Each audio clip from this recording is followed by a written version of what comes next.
Bonjour. Aujourd'hui, 8e journée de manifestation contre le projet de réforme des retraites et encore une fois, les Dracénois sont mobilisés.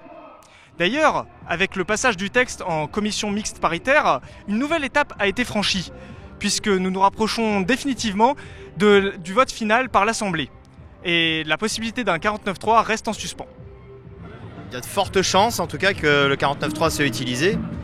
À ce moment-là, quelle va être la réaction des syndicats, la réaction des Français? Je pense que ça risque d'attiser les tensions plus qu'autre chose. L'utilisation du 49.3, ça montrerait vraiment que ce gouvernement est antidémocratique et qu'il refuse d'entendre la rue. Macron n'a pas été élu pour ça. On sait dans quelles conditions il a été élu. C'était pour faire barrage à Marine Le Pen. Et aujourd'hui, il ne peut pas se revendiquer d'une légitimité pour appliquer cette réforme des retraites. Le 49.3 serait la révélation de ce déni démocratique. S'il l'utilise, il y a un problème. C'est-à-dire qu'ils ne nous respectent pas concrètement. Ils veulent mettre un truc, les gens ne sont pas d'accord. On voit que les gens ne sont pas d'accord parce que beaucoup de monde sort dans la rue. Et s'ils le passent quand même avec un 49.3, c'est qu'ils en ont rien à foutre de ce qu'on pense, quoi. Comme le dit la CFDT, je pense que ça serait un déni de démocratie. Et bon, qu'après il y a une majorité avec la droite, ce qui est fort probable. Bon, là, c'est sûr que les jeux seront faits.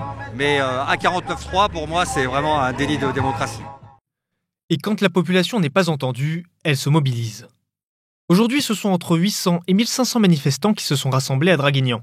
Une mobilisation moins impressionnante que la semaine dernière, mais néanmoins importante alors que le mouvement s'inscrit dans la durée. Et alors que la réforme vient d'être approuvée par la commission mixte, nous avons posé la question aux manifestants.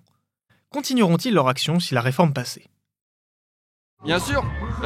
Personnellement, ça me fait prolonger mon temps de travail de 2 ans. Je devais partir dans 7 ans, là ça va me faire partir dans 9 ans. Donc personnellement je suis impliqué, c'est sûr, dans la réforme, j'ai pas envie de faire 2 ans de plus.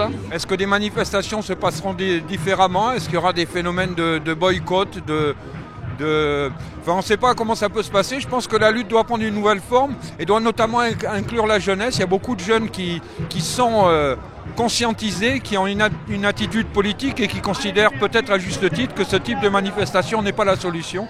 Oui, j'y participerai. Oui, je pense qu'il y aura des manifestations et du mouvement qui continuera longtemps. J'espère qu'il va y en avoir en tout cas. Et oui, j'y participerai, oui. Je trouve que les manifestations, d'accord, il faut les faire. Mais j'aurais préféré un blocage du pays. En fait, le blocage, on sait que c'est très difficile à faire. Donc c'est vrai que ça diminue le pouvoir du peuple par rapport à ça, quoi. Qu'il faut continuer la lutte pour ce gouvernement qui ne fait pas attention au peuple et qui le piétine.